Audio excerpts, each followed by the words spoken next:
episode 66 of the podcast. This week, we're talking about answering questions with more questions and gathering clues. And we're going to talk about some specific examples.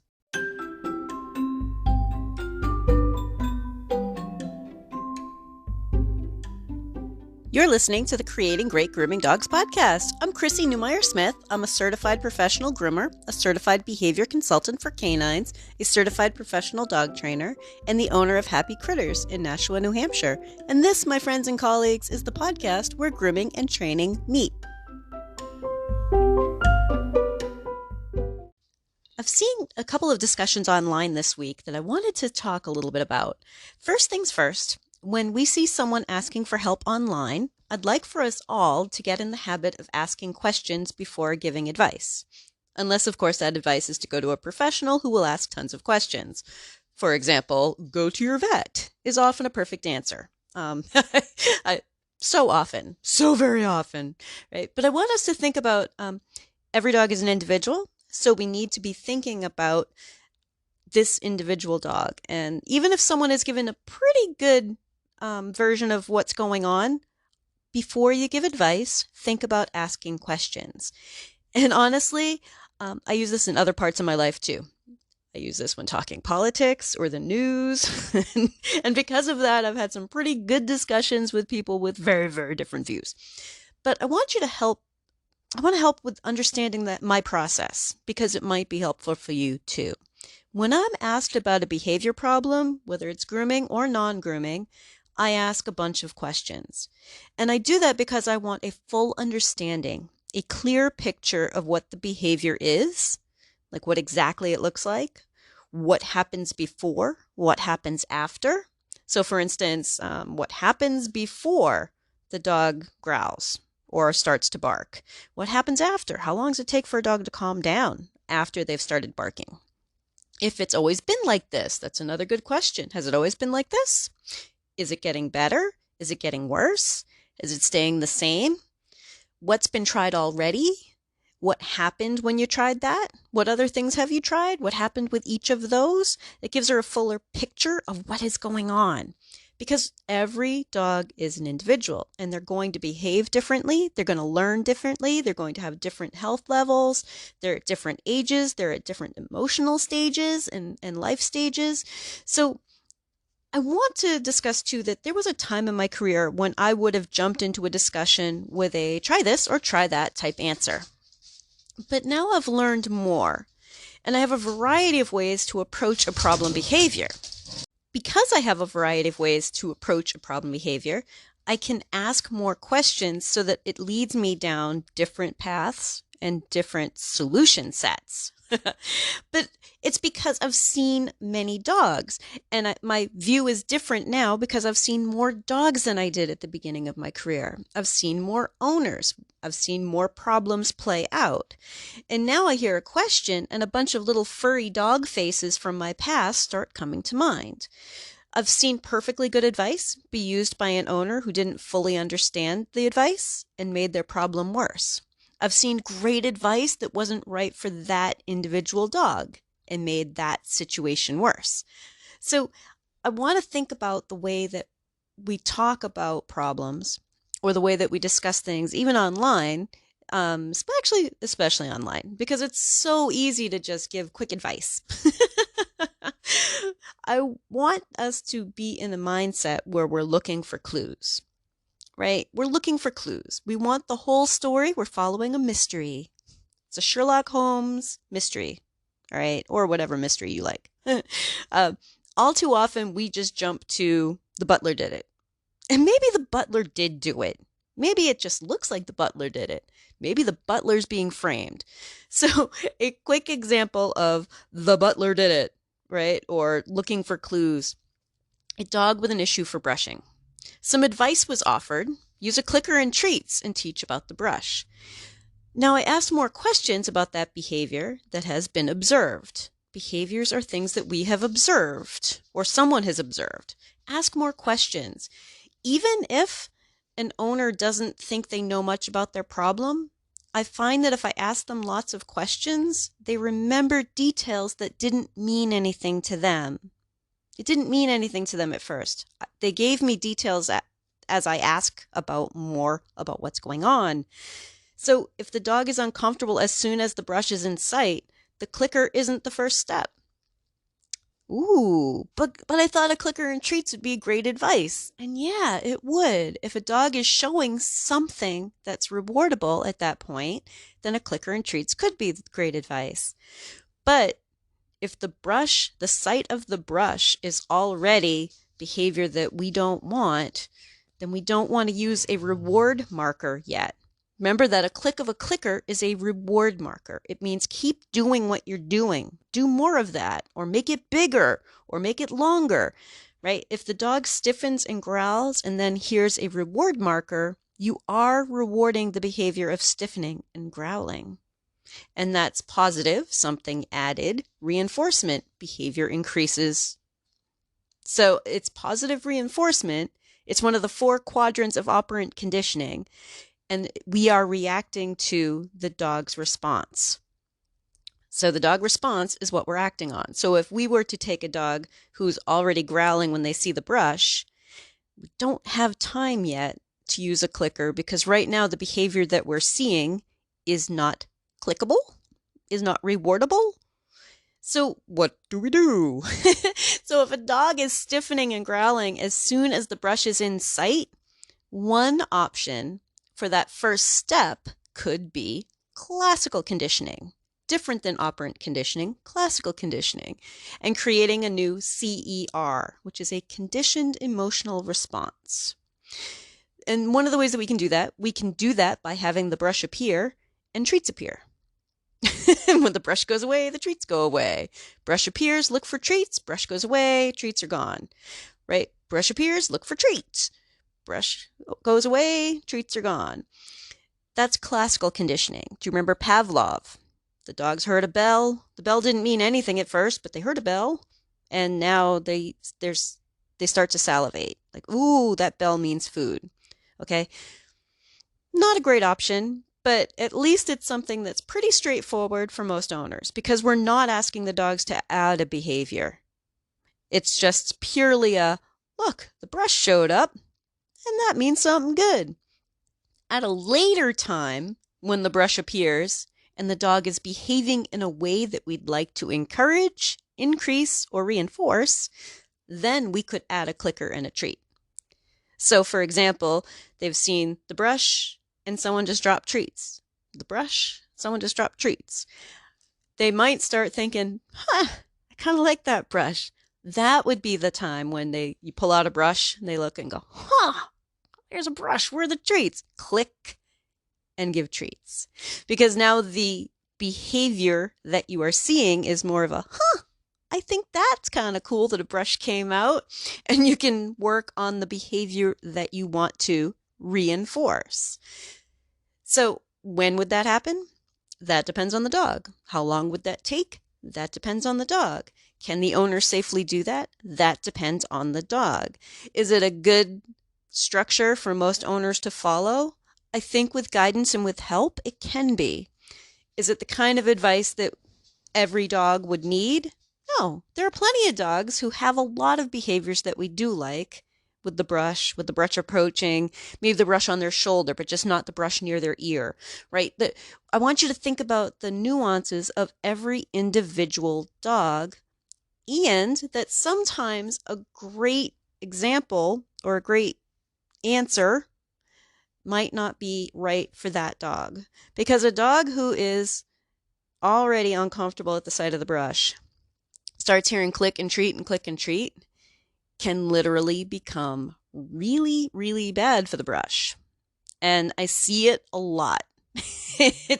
I've seen it so often. I've seen it so many times. And to give you another example, one of my customers got there and the dogs are barking and they're giving their reward marker, which in their terms isn't a clicker, but it's a reward marker. And I'm like, so guys, why are you giving a reward marker? Oh, well, we want them to be good. But you're literally telling them, good job barking at the mailman. They're like, no, we're not. We're trying to tell them to be good. But a reward marker isn't trying to tell them to be good. That's not what they're for. A reward marker says you are being good, not to do anything else, right? A cue can ask them to do something else. Following the instructions for the cue could be, I now give you a reward marker and a reward. But it's not something that should, be used with a dog who is being aggressive or stiffening or growling or uncomfortable, because it is so easy for the average owner to take it into a whole new way and make it worse.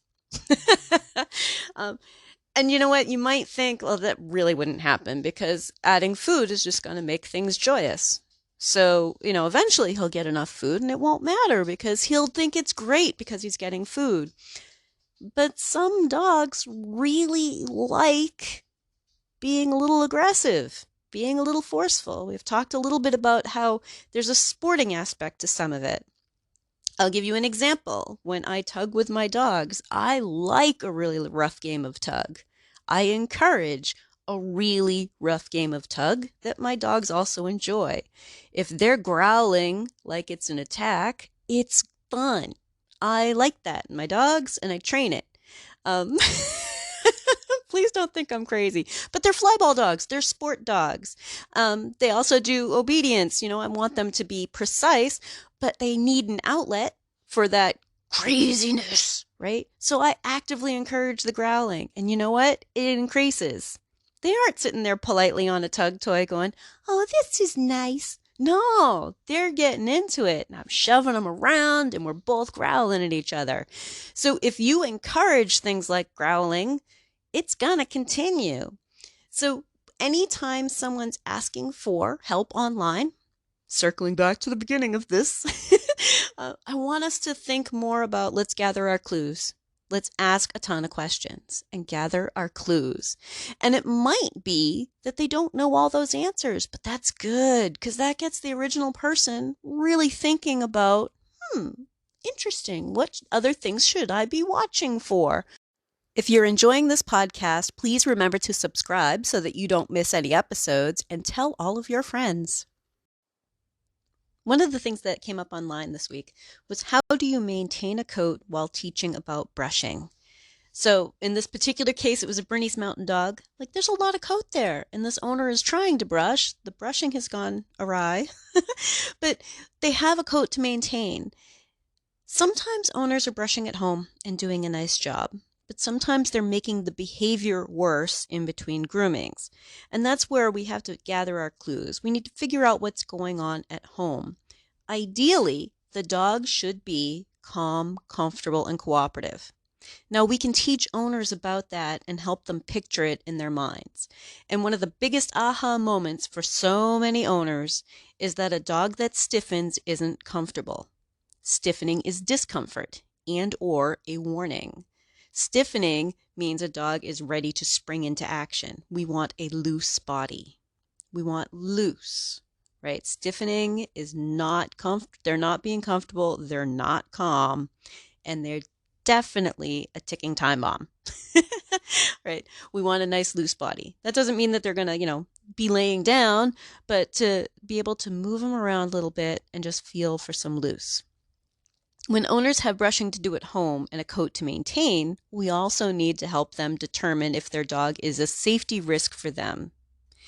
We need to be prepared to send them to their vet or to a trainer if they need that help. We also need to keep ourselves safe. So we can't just tell them, oh, well, if he's bad for you, bring him in here. We really need to look at that closely. Because while we have expertise and we're probably better at keeping ourselves safe, at the end of the day, groomers need to keep themselves safe too.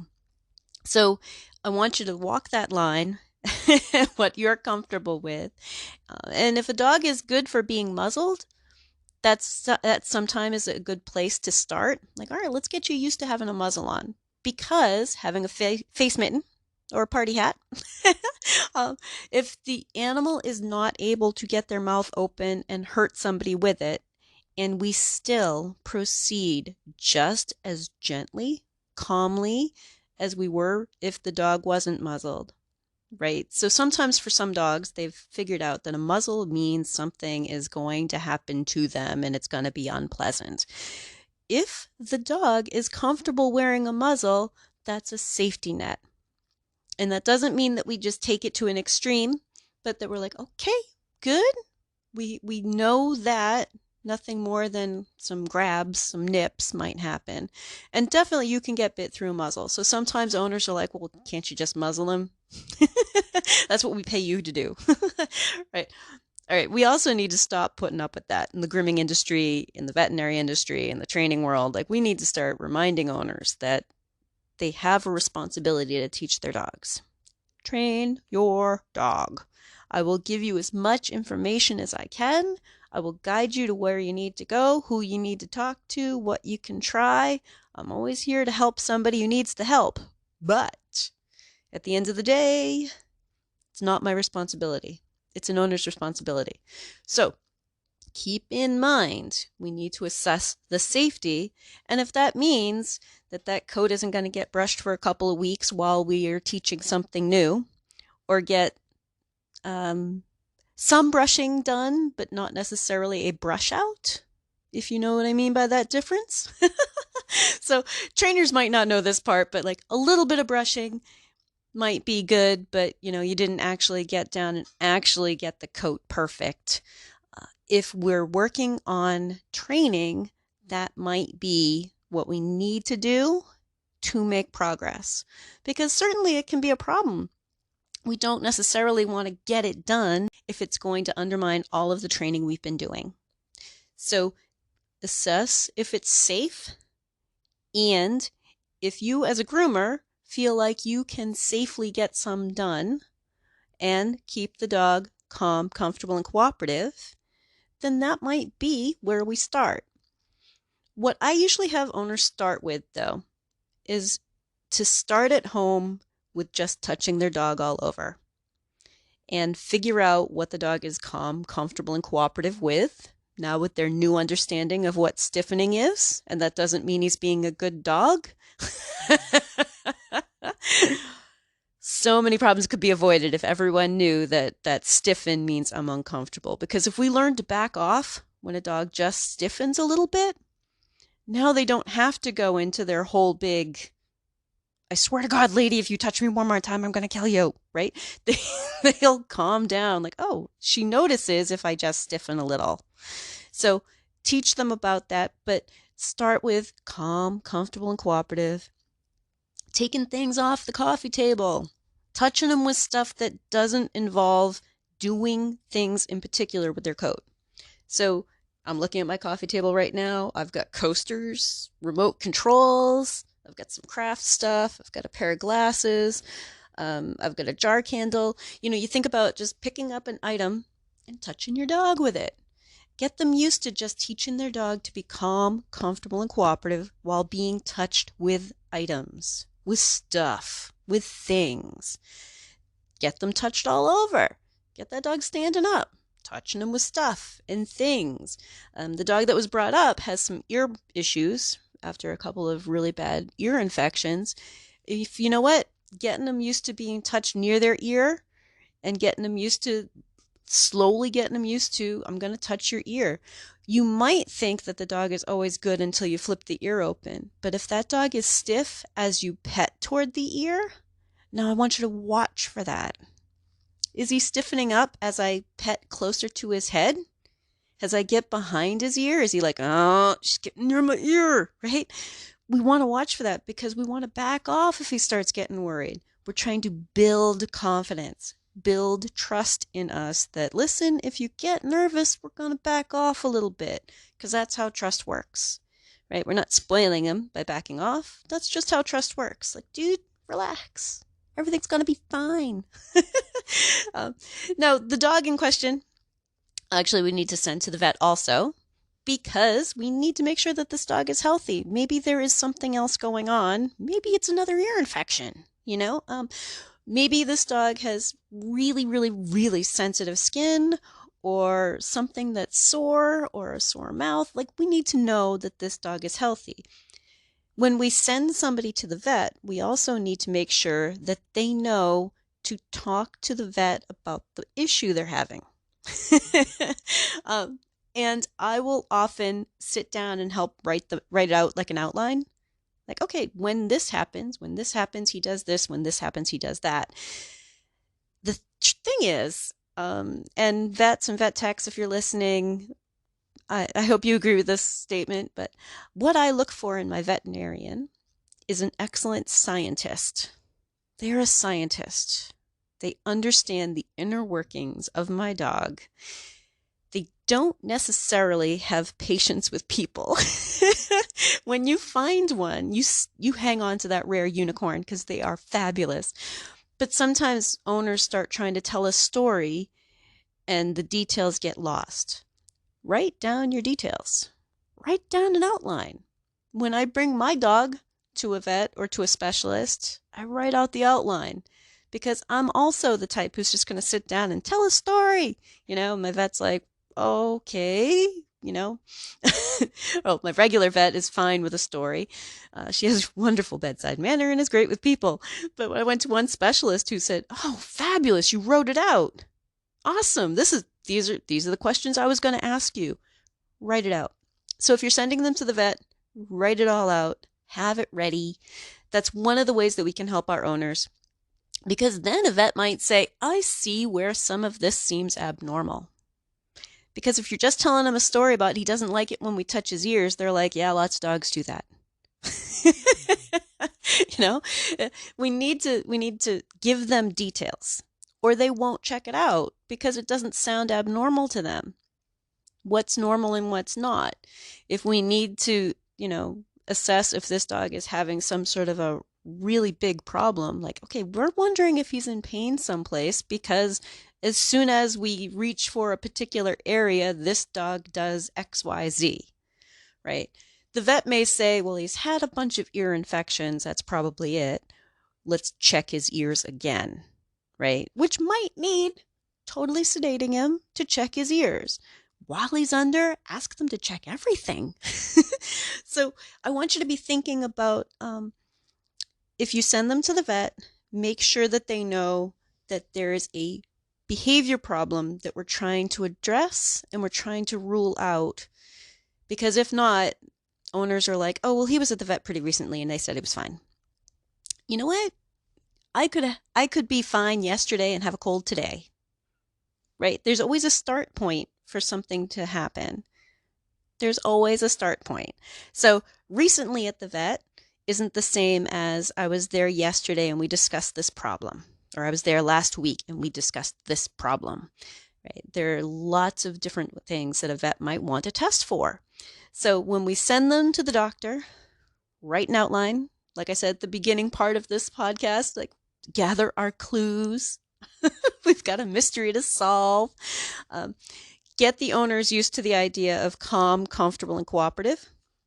The exercise should be boring. It's about as interesting as watching paint dry. So if you're sitting there with your dog and you're touching him all over, I want you to feel if he's loose. Press into him a little bit. Does he wibble wobble? Get our owners thinking about that. Pick things up off the coffee table. Maybe the brush is on the coffee table. Leave the brush on the coffee table as one of the items that could be picked up. See what happens. But certainly there are things that they can be doing, and there might be things that they've been doing accidentally that have created their problem.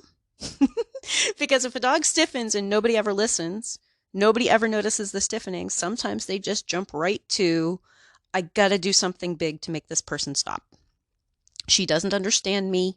She's just going to keep pushing. And that's much more common than you might think. So we do need to maintain a coat. It's not like we can just shave a Bernese Mountain Dog down. Please don't do that, right? But if it takes a week worth of working around something a little bit different and then going back to some brushing and maybe putting on a muzzle every time we brush and maybe adding some cookies or some peanut butter, like there are lots of ways that we can address every individual dog and every individual behavior problem. If it's a matter of maybe this dog needs the groomer to do it on the floor while they learn about tables separately from brushing, right? Or learn about it in the tub. Or maybe it's a matter of just trying to think outside the box for an individual dog. Again, we're gathering our clues, we're asking tons of questions, and we're helping our owners understand what is necessary to move forward. The weekly action step for this week is to get into the habit of asking questions about any question that someone gives you. If someone asks you a question, I want you to come up with at least 3 questions about their dog before you try to answer. So they ask a question about their dog. I want you to think about at least 3 questions to ask, 3 clues to gather before you answer. If you'd like more information, you can find me at Chrissy@happycritters.net, happycrittersdogtraining.com, or you can join the Facebook group, Creating Great Grooming Dogs podcast, or the Facebook page, Creating Great Grooming Dogs. I really look forward to hearing from you.